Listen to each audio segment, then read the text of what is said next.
the Japanese attacked Pearl Harbor, our west coast became a potential combat zone. Living in that zone were more than 100,000 persons of Japanese ancestry, 2/3 of them American citizens, 1/3 aliens.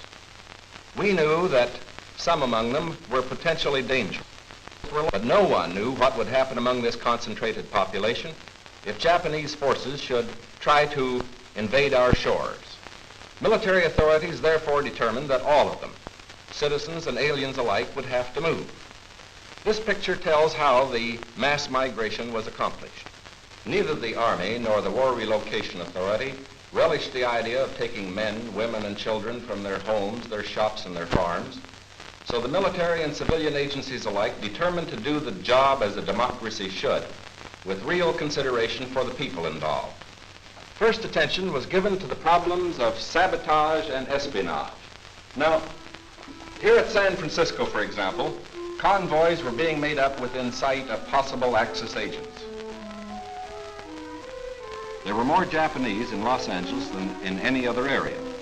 At nearby San Pedro, houses and hotels occupied almost exclusively by Japanese were within a stone's throw of a naval air base, shipyards, oil wells.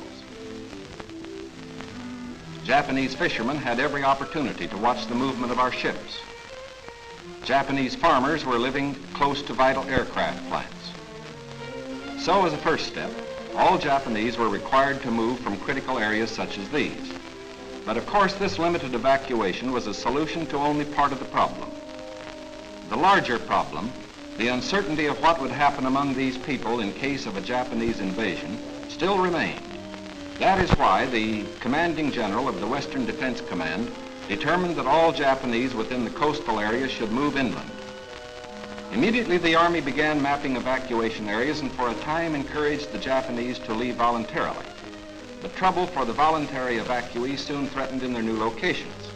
So the program was quickly put on a planned and protected basis. Thereafter, the American citizen Japanese and Japanese aliens made plans in accordance with orders. Notices were posted.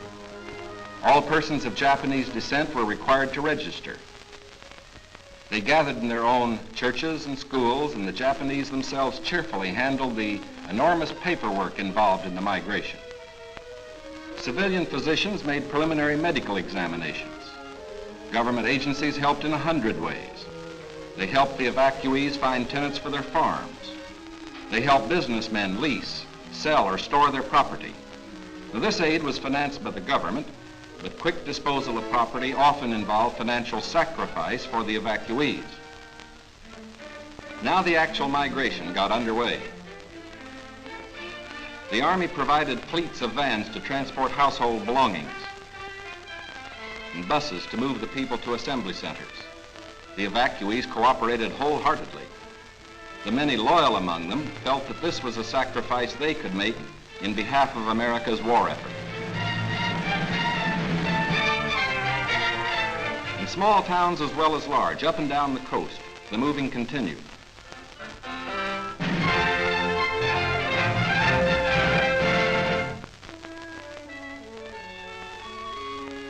Behind them, they left shops and homes they had occupied for many years.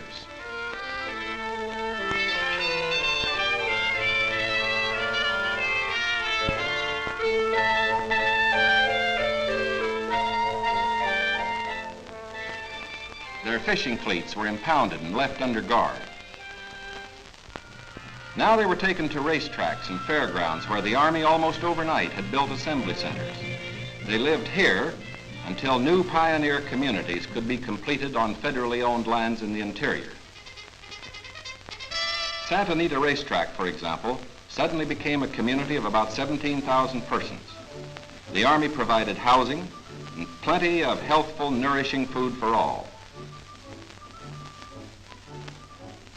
The residents of the new community set about developing a way of life as nearly normal as possible. They held church services, Protestant, Catholic, and Buddhist.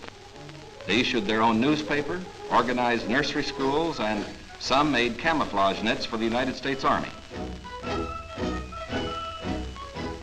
Meanwhile, in Arizona, Utah, Colorado, Wyoming, and elsewhere, quarters were being built where they would have an opportunity to work and more space in which to live. When word came that these new homes were ready, the final movement began.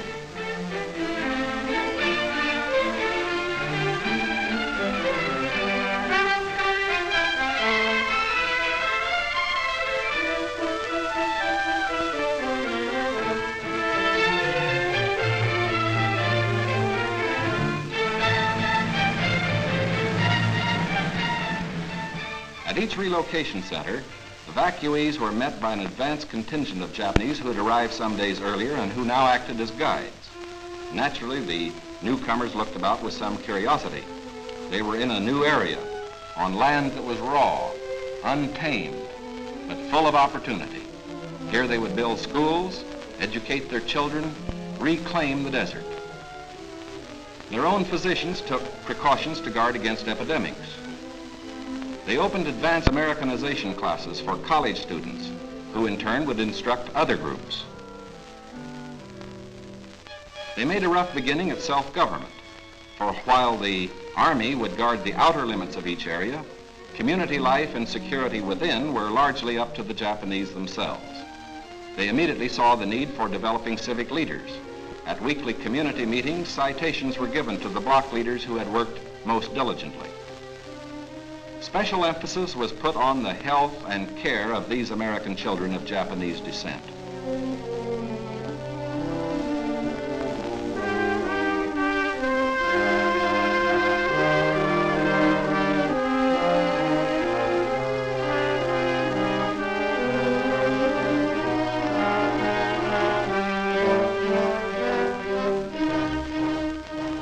Their parents, most of whom are American citizens, and their grandparents, who are aliens, immediately wanted to go to work.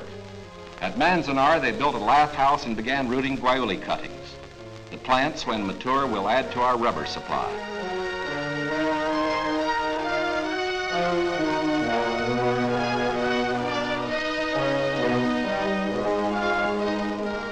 At Parker, they undertook the irrigation of fertile desert lands. Meanwhile, in areas away from the coast and under appropriate safeguards, many were permitted to enter private employment, particularly to work in sugar beet fields where labor was badly needed. Now, this brief picture is actually the prologue to a story that is yet to be told. The full story will begin to unfold when the raw lands of the desert turn green, when all adult hands are at productive work on public lands or in private employment. It will be fully told only when circumstances permit the loyal American citizens once again to enjoy the freedom we in this country cherish, and when the disloyal, we hope, have left this country for good. In the meantime, we are setting a standard for the rest of the world in the treatment of people who may have loyalties to an enemy nation. We are protecting ourselves without violating the principles of Christian decency. And we won't change this fundamental decency no matter what our enemies do. But of course, we hope most earnestly that our example will influence the Axis powers in their treatment of Americans who fall into their hands.